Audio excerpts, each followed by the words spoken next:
It's a beautiful day. You know, football season is starting, and we're trying to get everybody involved in getting ready for college football, high school football, pro football, and you know, it gives us a chance to come downtown to see people that come in and try to get involved with people that live out of town in a situation where they're working. So it's a fun time. We got some of our players here.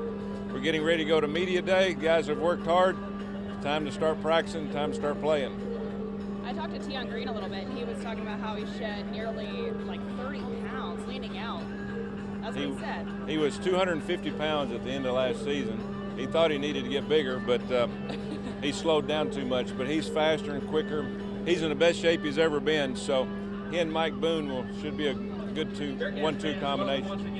And then talking about Big 12 expansion, what are your thoughts on that? What do you think about Houston also getting that big endorsement from Texas? Well, when somebody expresses interest in expanding, there's going to be about 30 or 40 teams trying to get that 1 or 2 spots or 3 or 4 spots.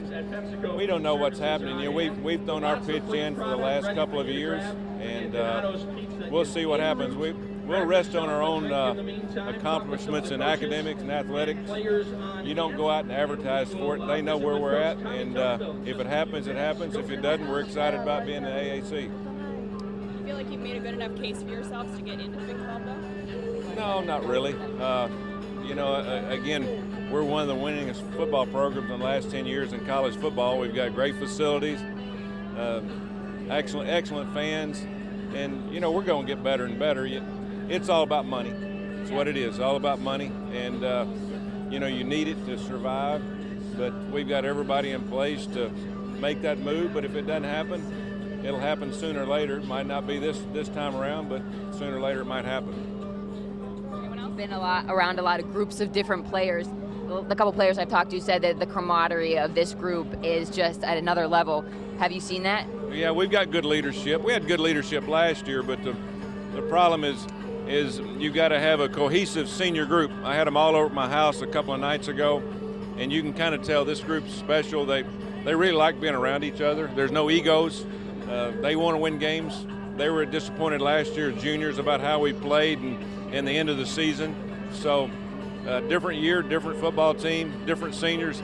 This is their football team, so we'll find out what kind of leaders they are. I feel good about them. What do you think the biggest question mark is for you heading into camp? Receiver. You know, when you lose 7 or 8 good receivers like we lost, it's going to be hard to replace them. So we just got to start building it back, and I think it'll work. We've got some good young guys, and our quarterback's got to play better. Whoever plays, I don't know who it's going to be, but we've got to have more consistency out of the quarterback. And lastly, just going back to that Big 12, do you feel like it's a distraction at all, or it's kind of a necessary evil? No. All right.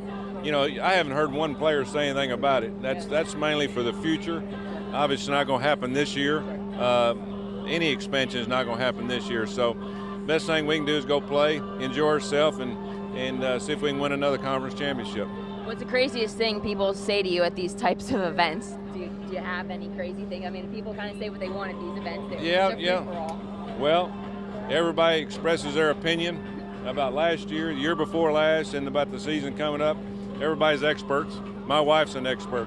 Yeah. So you try to kind of go along with them, be positive, make sure everybody understands, you know, this is their program. We want people to be involved. We want to get more people involved. We want to sell tickets like we're doing today, get more people in Nippert Stadium. We got a great home schedule, so this will be a great year to, if you're not a Bearcat fan, to get on board. Yeah, speaking of the great home schedule, I mean, you see Houston, the great schedule, you see Houston the 3rd game. So when you have an opponent like that right off the bat, you know, there's no wasting time. You got to get focused pretty quick. Houston was a good team last year. They had a lot of their tougher games at home. Now they got to go on the road, but you know, they were the class of our league last year. They were one of the better teams in the country, and we played a very good game against them. We just turned the ball over. But you know, we'll play them one at a time. We've got a Thursday night game open up the season, and we've got a Big Ten team, and then Houston will be big, but we've got a lot of big ones after that.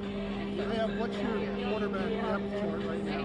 Hayden Moore's 1, Ross Trail's 2, Hayden and Gunnar Kill's 3. That's how it ended up in the spring. Gunnar's behind because he didn't go through much of spring last year. He's worked hard. He's got a shot. You know, whoever the best quarterback performs in 2 days in our scrimmages is going to be the guy. you know, I feel good about any of them. Even Ross Trail that didn't play last year, he's the more athletic of all three of them. So he could be the guy. But, you know, I'm looking for somebody to run the team, don't turn the ball over, and be more consistent.